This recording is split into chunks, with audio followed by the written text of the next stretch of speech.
Интеркултура, интеркултура. Добре дојдовте во уште едно издание на шорткастот Интеркултура. Со мене денес е Ѓорѓе Јовановиќ, уметник и културен менаџер од КСП Центар Јадро.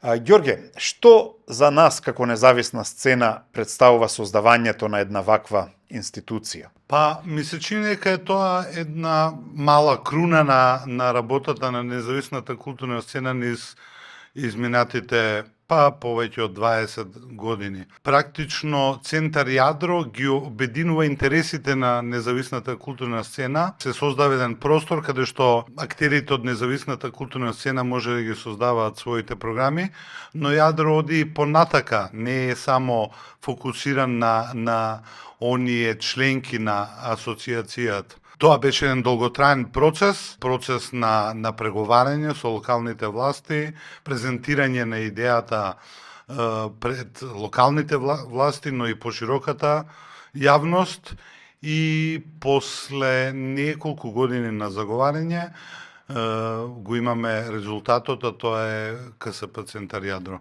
Колку ова институција, вие ја нарекувате хибридна институција, се разликува од класичните институции од локалната или централната културна власт? Да, и овој тип на институција се разликува прилично во однос на оние постоечките национални или локални установи во повеќе насоки. Тоа не е само затоа што националните и локалните се формираат само како одлука на владата или на локалната самоуправа. Во случајот на Јадро имаме два основачи. Од една страна е Јадро, асоциацијата на независна културна сцена, од друга страна е локалната самоуправа, во нашиот случај општина Центар. Тие се два рамноправни партнери кои ја основаа оваа институција, и ми се чини дека за разлика од националните и локалните установи, овој тип на установи има поголем демократичен капацитет во одлучувањето, во сите насоки. Дали во овие 5 години колку што постоите, на некој начин се стабилизиравте, односно дали ја надминавте таа, да ја наречам, пилот фаза и во однос на релациите кон општината, меѓутоа и меѓусебните односи на двата овие партнери како основачи? Ми се чини дека да, ние секако уште на самиот почеток имавме многу позитивни сигнали и волја од страна на локалната самоуправа, бидејќи беше волна да влезе во оваа, да речеме, авантура. За нив беше прилично непознато и самиот начин на делување, но и самиот начин на регистрирање. Беше потребен одреден период за да се најде форматот во која најприкладен ќе се впише во централниот регистар оваа институција. Секако на почетокот, како и во секоја друга приказна, ако може така да кажам, се уште не можеше до крај да се знае за што конкретно се работи, посебно луѓето од општината нема до крај јасна слика за тоа како би изгледало, но ми се чини поради фактот дека ние во сите овие 5,5 години на вистина динамично функционирање успеавме да им покажеме за што всушност се работи, која е нашата насока. Дали сте мереле, да речеме, кое е вашето влијание и како ги остварувате со целите за кои што се формирате? Дали граѓаните на општина Центар, меѓутоа и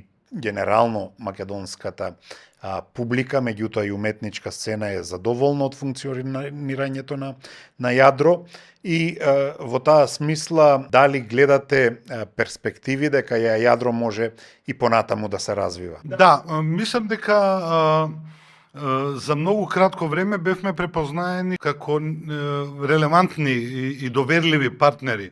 Настапивме многу искрено, многу отворено во однос на тоа што сакавме да го спроведеме. Се трудиме да дадеме несебична поддршка во реализирањето на сите програми кои се случуваат во Јадро, без разлика дали се тоа и програми кои ние како тим ги создаваме или се тоа програми кои ни доаѓаат како предлози од страна на поединци или групи од уметничката сцена. Низ годините исто така се трудевме да обезбедиме и финансиски средства за да може да пружиме помош на младите креативци, не само младите креативци, да ги создаваат своите програми. Од друга страна е многу битно да се каже дека, за разлика од останатите институции од областа на културата, луѓето што сака да го користат просторот на јадро, тоа го користат без парична надокнада. Дали има неколку препораки што би можеле да ги извлечеме од јадро, а кои што може да се применат и на националниот и локалниот систем на институции? Ми се чини дека луѓето кај нас генерално не ја сваќаат тежината на тоа да се работи во една јавна институција. Тоа подразбира огромна одговорност, а тоа не подразбира нешто дека сум се вработил во некоја национална установа и тоа ми дава една така лагодност да работам помалку и да се однесувам ноншалантно. Напротив, влегувањето на било кој поединец во националната установа пред се за мене би значило чест и огромна одговорност во однос на извршувањето на сите обврски, но не само на обврските, туку и во создавањето на сериозни културни политики. Една друга сфера која ми се чини кај нас дека е прилично така матна.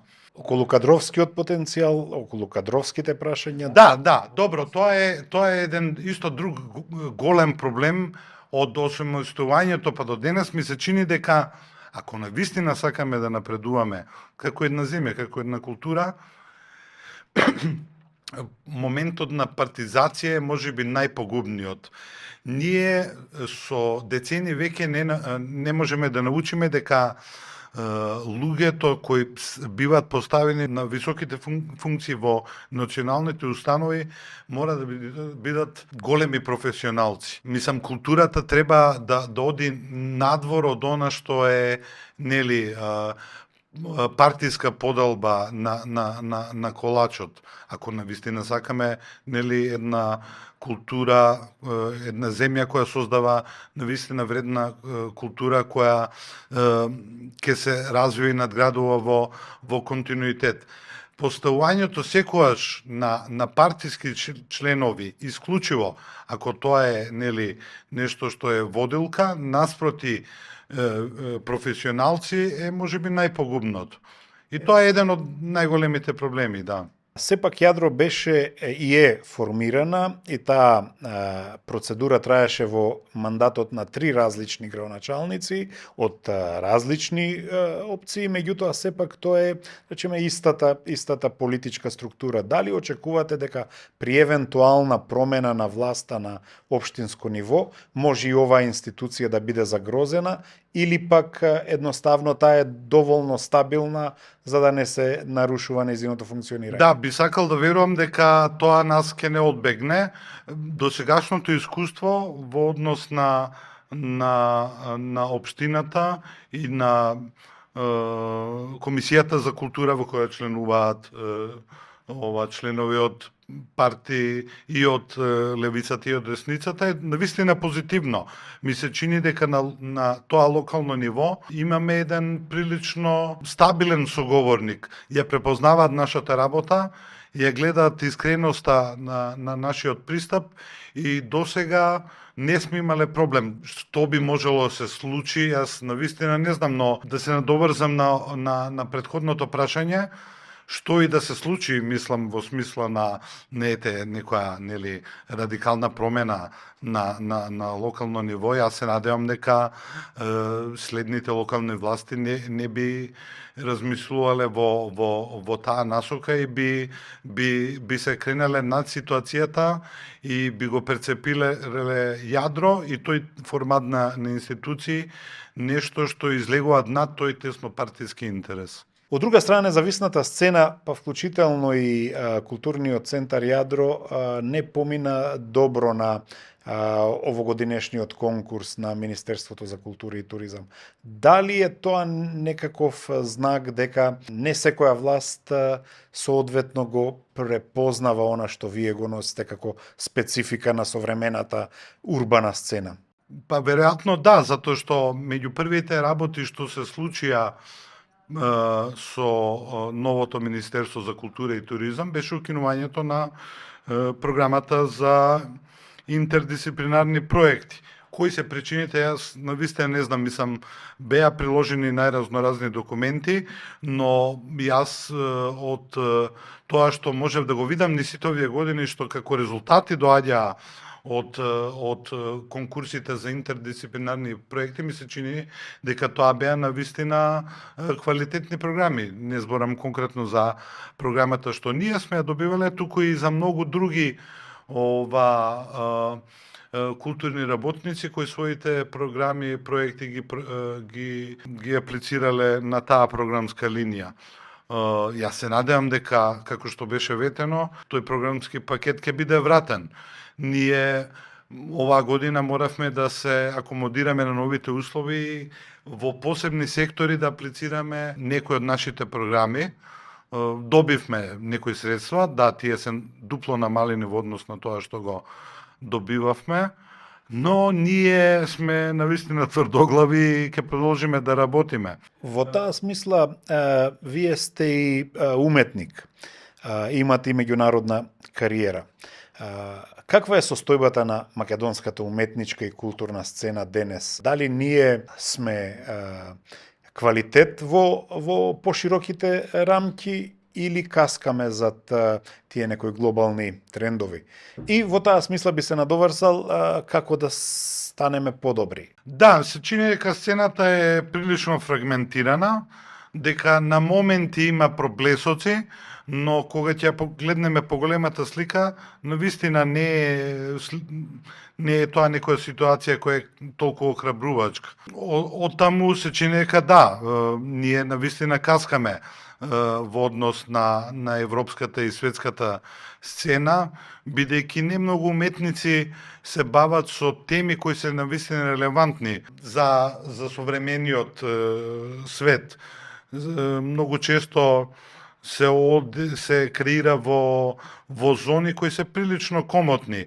А ми се чини дека современиот уметник мора многу подиректно да се конфронтира со општеството, со нормите, со системот во кој тој таа живеат. Повеќе слоен е проблемот, како и во однос на другите работи, така и во однос на работата на уметниците од било која област кај нас, потребни се дополнителни средства. Да, знаеме дека не можеме секојаш да се ослониме на фондовите на кои може да аплицираме, многу често вложуваме и наши средства, но ми се чини дека мора да се создаде еден поинаков систем на финансирање на културата. Па оттаму ми се чини дека е од огромно значење да се активира и оној закон одамна заборавен за ослободување од данок. Мора да ги едуцираме и големите компании да внесат многу повеќе пари во културата преку системот на ослободување од данок. Тоа во еден период доста вешто беше изреализирано во филмскиот фонд. Чув дека за жал тој начин на финансирање на филмови преку лотаријата завршил. Не знам која е актуелната ситуација, на кој начин тоа се финансира, но да, тоа е една од насоките на која треба да се работи. Благодарам за гостувањето. Ви благодариме на вас. Intercultura, intercultura, intercultura, intercultura.